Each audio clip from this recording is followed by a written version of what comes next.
सब लोग ज्वाइन हो गए क्या?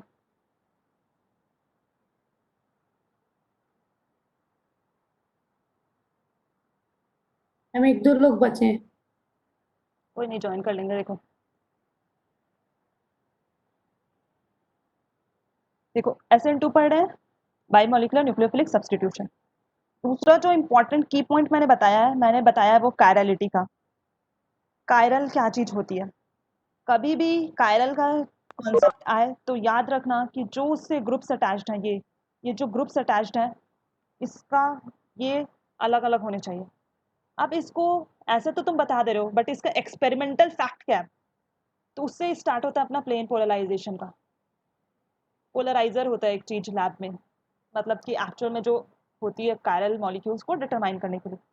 तो कभी भी आए एग्जाम में या कभी भी कोई पूछे कि कायरल क्या होता है, कायरलिटी क्या होती है, तो तुमको बताना है, तुमको ये नहीं बताना है कि सारे जो अटैच्ड ग्रुप्स होते हैं वो अलग अलग होने चाहिए। ये बोल सकते हो, but that is a secondary thing. Primary thing ये होता है कि प्लेन पोलराइज लाइट होता है। सबसे पहले प्लेन पोलराइज लाइट क्या होता है? कुछ नहीं होता है, लाइट वेव है। उसकी यूनी डायरेक्शन होती है, एक डायरेक्शन में अलाइंड होता है। यूनी डायरेक्शनल लाइट है को प्लेन पोलराइज लाइट बोलते हैं। पोलराइजर जनरेट करता है लैब में, पोलराइजर होता है, प्लेन पोलराइज लाइट को सिर्फ वही जनरेट करता है। जितने भी लाइट वेव्स हैं जब वो पोलराइजर में जाते हैं तो उसका जो अलाइनमेंट है वो एक डायरेक्शन में हो जाता है। पोलराइजर का काम ही यही होता है। तो तुमको बस याद रखना है कि plane polarize light is unidirectional. जब उसमें हम कायरल मॉलिक्यूल के साथ उसको इंटरेक्ट कराते हैं, कायरल मॉलिक्यूल कोई भी लेके हम इंटरेक्ट कराते हैं, तो क्या होता है कि जो प्लेन पोलराइज लाइट है अपना, उसकी जो डायरेक्शन है, या तो वो क्लॉकवाइज चले जाएगा या तो वो एंटी क्लॉकवाइज। डायरेक्शन चेंज हो जाती है उसकी। ठीक है? तो वो प्लेन पोलराइज लाइट की डायरेक्शन को रोटेट कर देता है, मतलब चेंज कर देता है। तो यहीं से कायरलिटी का कॉन्सेप्ट आया है। अगर वो मॉलिक्यूल कायरल नहीं है तो वो प्लेन पोलराइज लाइट को नहीं चेंज कर पाएगी, उसकी रोटेशन को चेंज नहीं कर पाएगी। ठीक है? इतनी बात क्लियर है सबको? यस।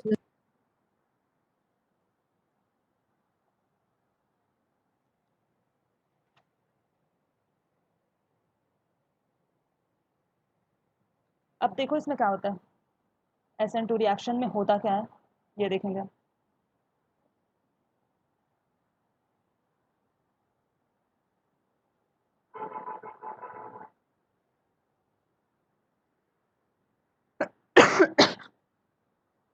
याद रखना,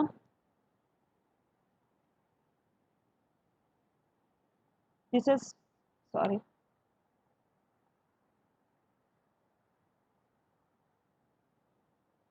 PPL।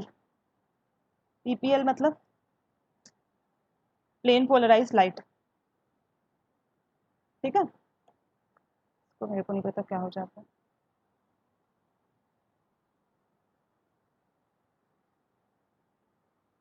PPL मतलब होता है प्लेन पोलराइज लाइट। जो भी प्लेन पोलराइज लाइट को रोटेट कर दे, वो कौन कर सकता है? कायरल मॉलिक्यूल्स ही कर सकते हैं। तो हम बोलते हैं कि the molecule is showing optical activity, the molecule is optical active.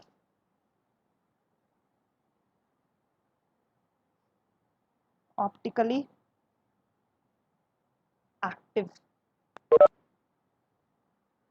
जब भी कोई भी कायरल मॉलिक्यूल अगर प्लेन पोलराइज लाइट को रोटेट कर दे तो उन कायरल मॉलिक्यूल्स को हम क्या बोल सकते हैं कि मॉलिक्यूल जो है वो क्या है? ऑप्टिकली एक्टिव है।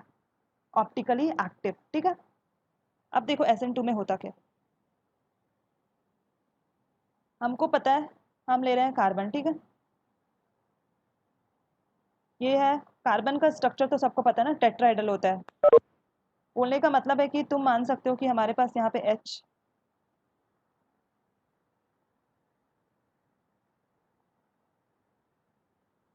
जैसे कि है जो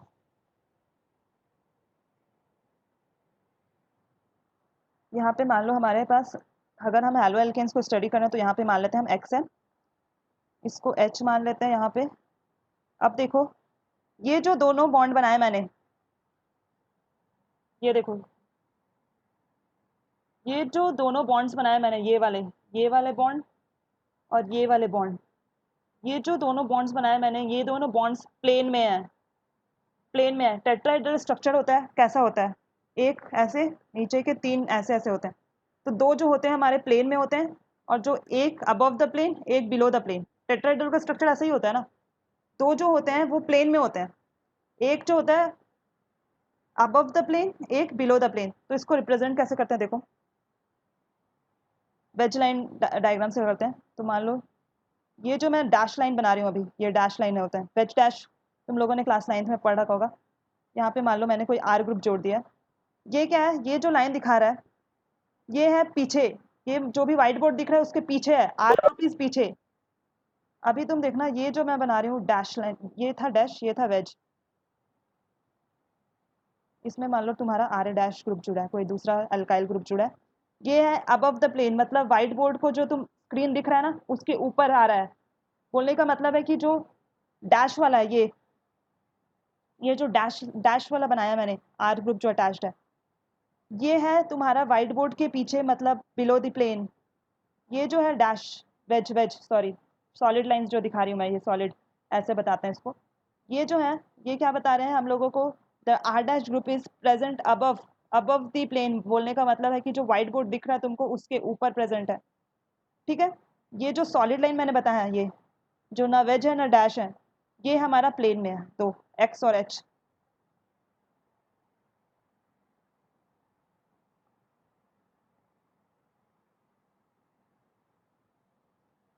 ठीक है, इसको मैं वापस से बनाती हूँ।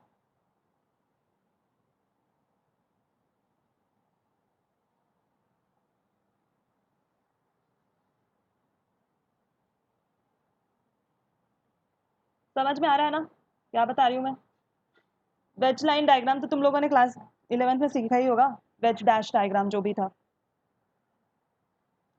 कुछ नहीं है, जो कार्बन के पास 4 वैलेंसीज होती हैं और वो जनरली टेट्राहेड्रल फॉर्म में, अगर उसकी 4 वैलेंसी सेटिस्फाइड है तो वो रहने में प्रेफर करता है। हम लोगों को सबसे पहला काम था कि हम ऑप्टिकली एक्टिव कोई मॉलिक्यूल लें, ऑप्टिकली एक्टिव कोई मॉलिक्यूल लें। ठीक है, कंपाउंड ले या मॉलिक्यूल जो भी मान सकते हो।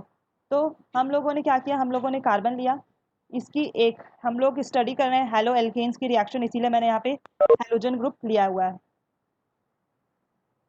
यहाँ पे हमारा H group which is also in the plane. ये जो डैश लाइन है ऐसे, दिस इज बिलो, मतलब back of the plane, back of the white board है, ऐसे निकला हुआ 3D में है। इसको आर समझ सकते हो। यहाँ पे जो मैं, ये wedge, this is wedge and that is dash, इसको आर डैश। ठीक है, बहुत बढ़िया। अब हम क्या किए, इसमें डालें न्यूक्लियोफाइल, NU नेगेटिव। हम इसमें डालें न्यूक्लियोफाइल। अब हो सकता है हमारे पास दो पॉसिबिलिटीज। पहला पॉसिबिलिटी ये हो सकता है कि ये फ्रंट साइड अटैक मारे इसके ऊपर, ये यहाँ पे हमारा डेल्टा पॉजिटिव, ये डेल्टा नेगेटिव जनरेट कर रहा है, ये डेल्टा नेगेटिव है। ठीक है, दूसरा हो सकता है हमारे पास पॉसिबिलिटी कि ये जो न्यूक्लियोफाइल है, ये हमारा इधर पीछे से बैक अटैक करे। दो अटैक पॉसिबल है, एक है हमारा ये बैक अटैक और दूसरा है ये हमारा फ्रंट अटैक। अब तुम ही लोग बताओ कॉन्सेप्ट लगा के थोड़ा सा कि कौन सा अटैक ज़्यादा सूटेबल होगा, मतलब फिजिबल होगा, फ्रंट अटैक ना बैक अटैक। Back attack. बहुत बढ़िया, बैक अटैक। क्यों होगा बैक अटैक? अच्छा, रिपल्शन नहीं होगा मैम, आउटसाइड ऑफ बहुत द बढ़िया। प्लेन है तो। नहीं, रिपल्शन इसलिए नहीं होगा बच्चे, आउटसाइड ऑफ द प्लेन के लिए नहीं, इसलिए नहीं होगा क्योंकि यहाँ पे हमारे पास हैलोजन है। हैलोजन के पास भी नेगेटिव चार्ज है, न्यूक्लियोफाइल के पास भी नेगेटिव चार्ज है। सामने से आया तो इन दोनों को पहले खुद में लड़ना होगा, मतलब कि हैलोजन दोनों ही नेगेटिव चार्ज हैं। इन दोनों के बीच में रिपल्शन जनरेट ना हो जाए ढंग से, इतनी इतनी एफिशिएंट नहीं हो पाएगी फ्रंट अटैक, क्योंकि पहले अटैक करता है फिर तो लिविंग ग्रुप निकलता है ना। पहले लिविंग ग्रुप थोड़े ना निकलता है, पहले क्या होता है, न्यूक्लियोफाइल अटैक मारता है कार्बन पे, उसके बाद निकलता है। न्यूक्लियोफिलिक सब्सटीट्यूशन का मतलब ही यही है कि पहले जो न्यूक्लियोफाइल है वो डेल्टा पॉजिटिव वाले पार्ट पे अटैक मारेगा, उसके बाद जो हमारा लिविंग ग्रुप है वो निकलेगा। जबकि बैक अटैक में ऐसा कुछ भी नहीं है, कि मतलब कि बैक अटैक में रास्ता एकदम बिल्कुल क्लियर है, मतलब कि ये जो चीज़ है इट हैज़, मतलब बैक अटैक में इसको कोई रिपल्शन फेस करने की ज़रूरत नहीं है। तो ये जो बैक अटैक होता है दैट इज़ मोर फिजिबल, मतलब कि मोर एफिशिएंट। और बताइए ना, नहीं आया समझ। नहीं आया, ठीक है, यस मैम, नहीं है। मैं फिर से यस मैम। बता।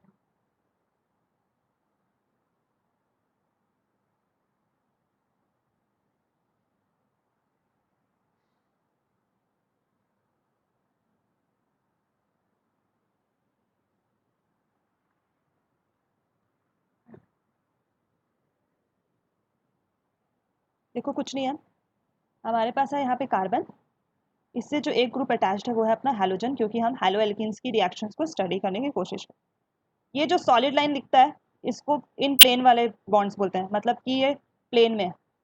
एच और एक्स मैंने जो है उसको प्लेन में लिया है। यहाँ पे जो wedge, I mean sorry dash, ये डैश ऐसे रिप्रेजेंट करते हैं। इसमें मैंने कोई आर ग्रुप, एल्काइल ग्रुप लगा दिया, ठीक है। यहाँ पे मैंने लगा दिया ये सारे कवर्ड है ना, पूरा कवर्ड है, इसको फिल कर लेना जो भी है। इसको बोलते हैं वेज, वेज लाइन डायग्राम है ये, wedge, wedge dash, sorry wedge dash. यहाँ पे ये आर डैश हो गया, ठीक है। इतनी बात क्लियर है। टेट्राहेड्रल में है, दो जो इसके बॉन्ड्स हैं वो प्लेन में है, एक बॉन्ड वेज वाला अवे फ्रॉम द प्लेन, ये ऊपर द प्लेन, आर डैश जो वेज वाला है above the plane and below the plane का कॉन्सेप्ट बता रहा है। अब यहाँ पे ऐसे हम लोगों को न्यूक्लियोफिलिक सब्सटीट्यूशन रिएक्शन कराना है। एन यू न्यूक्लियोफाइल को ही मान लेते हैं, ठीक है। अब देखो पॉसिबिलिटीज क्या क्या है इसमें।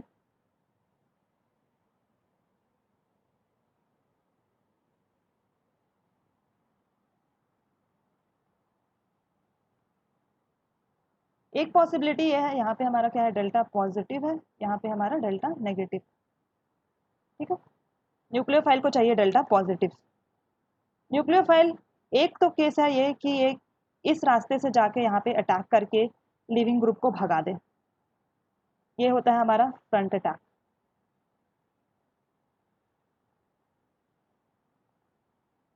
अटैक दूसरी जो पॉसिबिलिटी है वो ये है कि ये घूम फिर के जाए इधर से और यहाँ पे जाके इसको अटैक करें। This is back attack. अब सवाल उठता है कि मैम बैक अटैक करवाइएगा या फ्रंट अटैक कराएंगे। तो यहाँ पे फ्रंट अटैक में देखो बच्चे, यहाँ पे है हमारा न्यूक्लियोफाइल। न्यूक्लियोफाइल को होती है पॉजिटिव चार्ज की जरूरत, ना कि नेगेटिव चार्ज। इसके पास ऑलरेडी इलेक्ट्रॉन डेंसिटी होता है, ठीक है, इलेक्ट्रॉन डेंसिटी होता है यहाँ पे। तो यहाँ पे सोचो फ्रंट अटैक में जब आ रहा है तो सबसे पहले इसको फेस करना पड़ रहा है अपना एक्स, ये जो हैलोजन है। हैलोजन में भी होता है, हैलोजन में भी होता है नेगेटिव चार्ज, ये डेल्टा नेगेटिव है ना ये। तो ये देखो ये जो एक्स है और यहाँ पे न्यूक्लियोफाइल, अब इन दोनों के बीच में ही रिपल्शन स्टार्ट हो गया यार। अब ये अटैक कैसे करेगा, यहीं पे रिपल्शन स्टार्ट हो गया, नेगेटिव नेगेटिव रिपल करेंगे ना, तो यहीं पे रिपल्शन स्टार्ट हो गया। तो ये बता दो यहाँ पे अटैक करके इसको लीव कैसे कराएगा। होता है, ऐसा भी होता है, but this is not more efficient. लेकिन तुम देखो बैक अटैक में क्या हो रहा है। बैक अटैक में ना तो उसको एक्स को फेस करना है ना तो कुछ और, पीछे रास्ता बिल्कुल खाली है। न्यूक्लियोफाइल आ सकता है पीछे वाले साइड से और यहाँ पे अटैक मार के एक्स को भगा दे। तो बैक अटैक ज़्यादा फिजिबल है, मतलब कि ज़्यादा एफिशिएंट है। कुछ नहीं है, सिंपल सा कॉन्सेप्ट है। ऑलरेडी इसको पावरफुल इंसान मिल रहा है, उसको कार्बन के साथ बॉन्डिंग करनी है। Carbon delta positive delta negative दो चीज़ है। फ्रंट अटैक में ये हो रहा है कि इसको पावरफुल पावरफुल मिल गए, लड़ाई झगड़ा बहुत ज़्यादा ऑब्स्ट्रक्शन है पाथ में, क्योंकि रिपल्शन होगा। Negative negative nucleophile nucleophile ripple करेंगे, यही बोल रही हूँ मैं। तो ये फ्रंट जो अटैक होता है that is not more feasible. जबकि अगर वो पीछे से आए, पीछे से आए तो क्या उसको हैलोजन को फेस करना पड़ रहा है क्या, डेल्टा पॉजिटिव पे ज़्यादा जाके फट से रिएक्ट कर सकता है, मतलब अटैक मार सकता है। और इधर से सामने से जो एक्स नेगेटिव है अपना वो लीव कर जाएगा, ये इधर से लीव कर जाएगा, यहाँ से ये जाएगा पीछे से और ये एक्स नेगेटिव लीव कर जाएगा। तो जो बैक अटैक है that becomes more better in case of SN2 reaction, क्योंकि इसको ये जो न्यूक्लियोफाइल है इसको हैलोजन को फेस नहीं करना पड़ता, तो रिपल्शन मिनिमाइज हो जाता है। रिपल्शन का कोई सवाल ही नहीं उठता, न्यूक्लियोफाइल को बिल्कुल भी मेहनत नहीं करना पड़ता है। तो इसीलिए मैं बोल रही थी। क्लियर है क्या? अभी अभी भी डाउट है तो पूछो। यस मैम, क्लियर है। देवेंद्र तुमको? ठीक है। अब देखो ऐसा होता है तो क्या होता है, ऐसा होता है तो इसमें क्या होता है, यहाँ पे एक इंटरमीडिएट फॉर्म होता है। इंटरमीडिएट क्या फॉर्म होता है, देखो यहाँ पे जो C है यहाँ से हमारा जुड़ गया एक R डैश, यहाँ पे है H, यहाँ पे हमारा न्यूक्लियोफाइल अटैच होने की कोशिश कर रहा है, यहाँ पे जो हमारा X है वो लीव, यहाँ पे हो रहा है बॉन्ड फॉर्मेशन, यहाँ पे हो रहा है हमारा बॉन्ड ब्रेकिंग। जो मैं बात बोल रही हूँ वो लिखो, BB is bond breaking and BF is bond formation. This is the intermediate, साथ में ही बनता है, वन स्टेप रिएक्शन है, बट ये पेंटावेलेंट अनस्टेबल इंटरमीडिएट बनता है, पेंटावेलेंट अनस्टेबल इंटरमीडिएट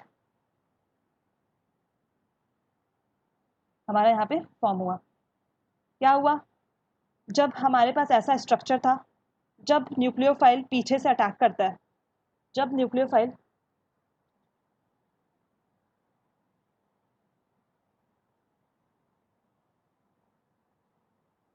जब हमारा न्यूक्लियोफाइल जो होता है वो पीछे से अटैक करता है, तो क्या होता है कि इसकी जो पूरी सिमेट्री होती है, मतलब इसकी जो पूरी अरेंजमेंट होती है वो पूरी चेंज हो जाती है। मतलब कि ना अब कोई, ये सारे शिफ्ट हो जाते हैं, जितने भी एटम्स है ना, H अपना पोजीशन थोड़ा सा शिफ्ट कर लेता है। अब बताओ यार, उसकी टेंडेंसी है 4 बॉन्ड फॉर्म करने की, टेट्राहेड्रल स्ट्रक्चर में अच्छा खासा था, न्यूक्लियोफाइल आया, अटैक मारा, पांचवा इंसान भी जुड़ने की कोशिश कर रहा है, ऑल्दो अभी X जो है वो लीव नहीं किया है, तो कंडीशन बिल्कुल ऐसा अनस्टेबल सा बन जाता है, पेंटावेलेंट अनस्टेबल इंटरमीडिएट बनता है। हाँ, यहाँ पे बिल्कुल पेंटावेलेंट अनस्टेबल इंटरमीडिएट बनता है ये, जहाँ पे न्यूक्लियोफाइल जो है वो बॉन्ड फॉर्मेशन की कोशिश करता है, और जो हमारा X है वो टूटने की कोशिश में लगा रहता है, दैट इज बॉन्ड ब्रेकिंग। तो ये होता है, ये साथ में ही होता है, ये सिंगल स्टेप रिएक्शन है, याद रखना। ये बस न्यूक्लियोफाइल को हम जैसे डालते हैं, ये अंदर अंदर में बहुत छोटे टाइम के लिए, इंटरमीडिएट्स बहुत छोटे टाइम के लिए लास्ट करते हैं क्योंकि वो बहुत अनस्टेबल होता है। तो अब क्या होता है देखो, यहाँ पे हमारा जो C है, यहाँ पे हमारा जुड़ गया न्यूक्लियोफाइल, यहाँ पे हमारा है H,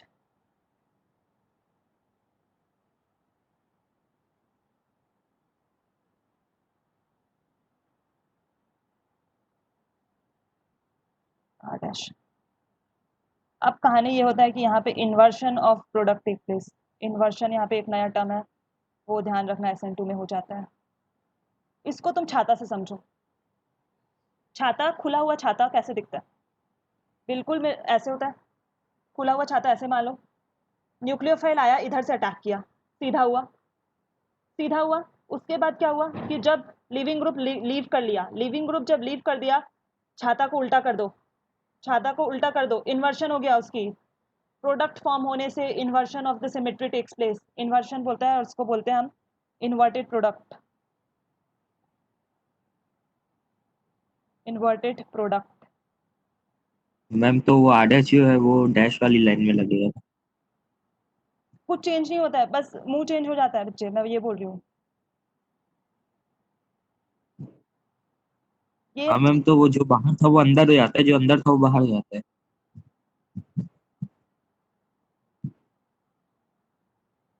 तुम ये बोल रहे हो कि जो हमारा, हाँ वही है, ठीक है, बस इन्वर्शन हो जाता है, ये समझ लो। ये जब मैं बताऊंगी ऑप्टिकल एक्टिविटी में कि bond line diagram, Newman diagram कैसे बनाते हैं, तब बता दूंगी। तुम सही बोल रहे हो हर्ष, कि जो हमारा छाता को अगर हम इमेजिन करेंगे, तो जो अंदर है वो बाहर गया, तो इसमें इन्वर्शन हो जाता है, यही ठीक है। मैम मैम तो आदेश डैश, तो डैश वाली लाइन में लगेगा ना। हाँ वही बोल रहा हूँ मैं, आदेश जो डैश वाली लाइन में हो जाएगा अच्छा, तुम ये बोल, प्रोडक्ट में। यस मैम, ये इधर आएगा और ये यहाँ पे जाएगा, ये R डैश और बनेगा, वेज वाले में आर लग वही जाएगा। प्रदीप बोल रहा था। 60, हाँ मैम। ठीक है। हाँ ठीक यस है, मैम, हाँ यस मैम, अब सही है। एक मिनट रुको,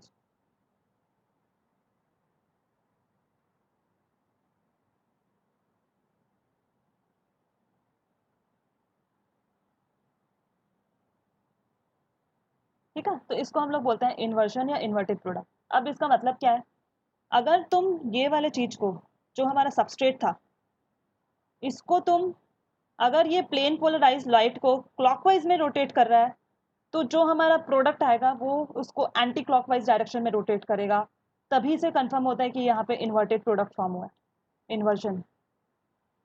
ठीक है, क्या बोला मैंने कि इसको कंफर्म करने का तरीका यही है कि अगर तुम्हारा जो सबस्ट्रेट था वो प्लेन पोलराइज लाइट को, जो मैंने पीपीएल बताया था ऑप्टिकल एक्टिविटी डिटरमाइन करने के लिए, वो अगर उसको क्लॉकवाइज डायरेक्शन में रोटेट कर रहा है तो जो ऑब्वियसली जो प्रोडक्ट फॉर्म होगा वो हमारा एंटी क्लॉकवाइज डायरेक्शन में रोटेट करेगा उसको, and from there it is confirm that inverted product is formed. Inversion of geometry takes place in SN2 reaction.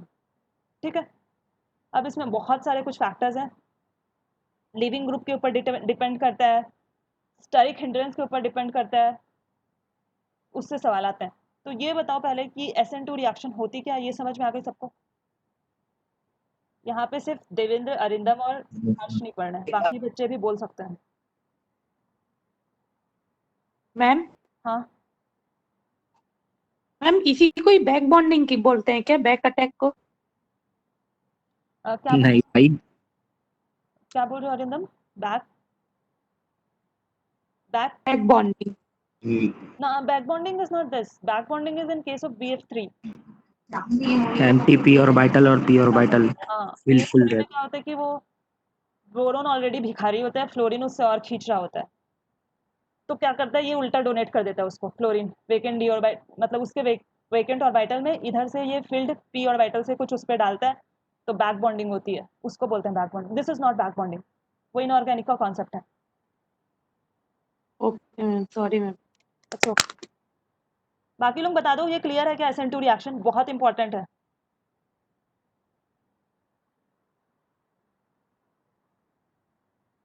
बोल नहीं सकते हो तो लिख ही दो। क्लियर है मैम? ठीक है, यस मैम क्लियर है। अभी बताओ क्लास छोड़ना है क्या करना है? 13 हो गए हैं। इसमें ऑल्दो बहुत कुछ है, मतलब कि इसमें मैं क्वेश्चंस कराऊंगी कि किसकी कौन जो है। मैम कोई टॉपिक होगा तो अभी पढ़ा दो। मिनट रुक जाओ, इसमें इसमें बस ये एक चीज और देख लो, इसमें जो हमारा होता है, क्या बोल रहा है यार,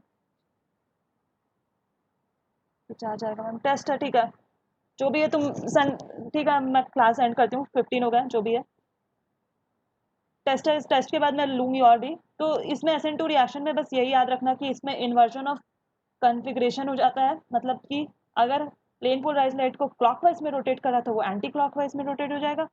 इसमें हमेशा पेंटावैलेंट अनस्टेबल इंटरमीडिएट फॉर्म होता है, इसीलिए इसमें पूछेगा कभी कैसा इंटरमीडिएट फॉर्म होता है तो ये बना के दिखाओगे।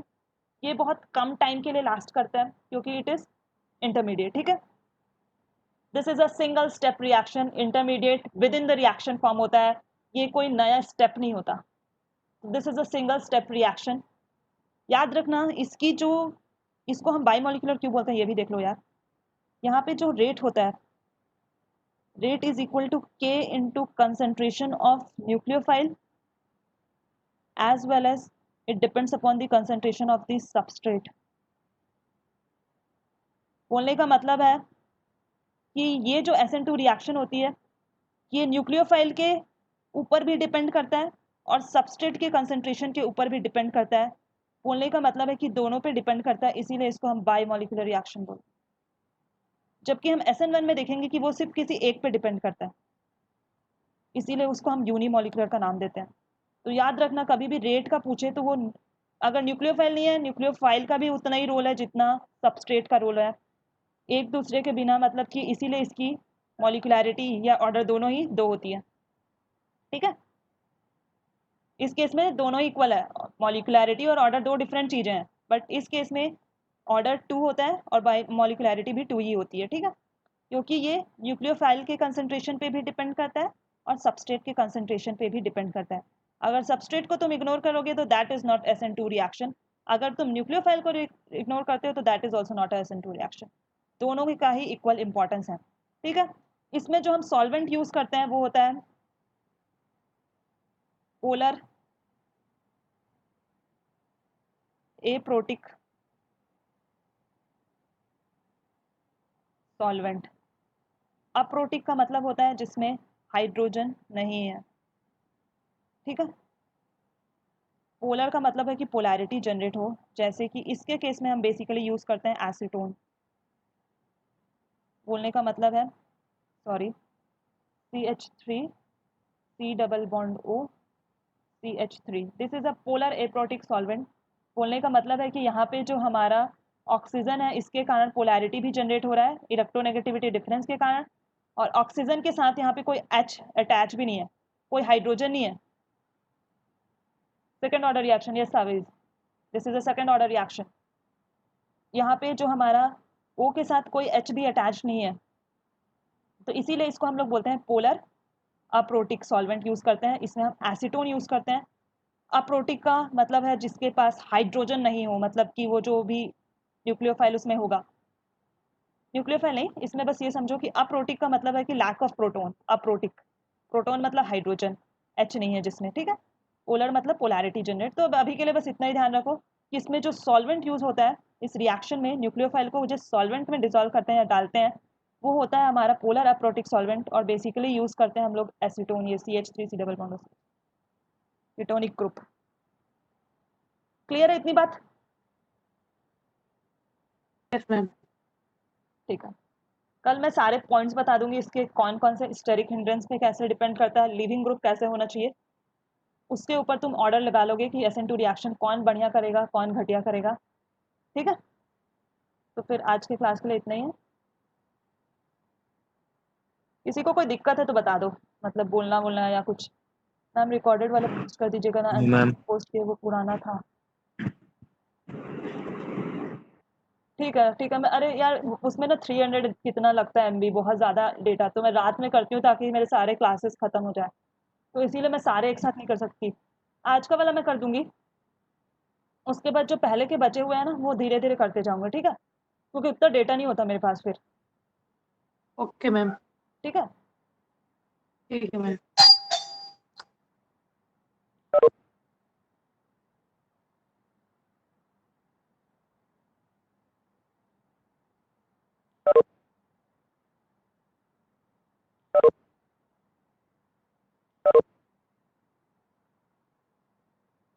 अच्छा ठीक है।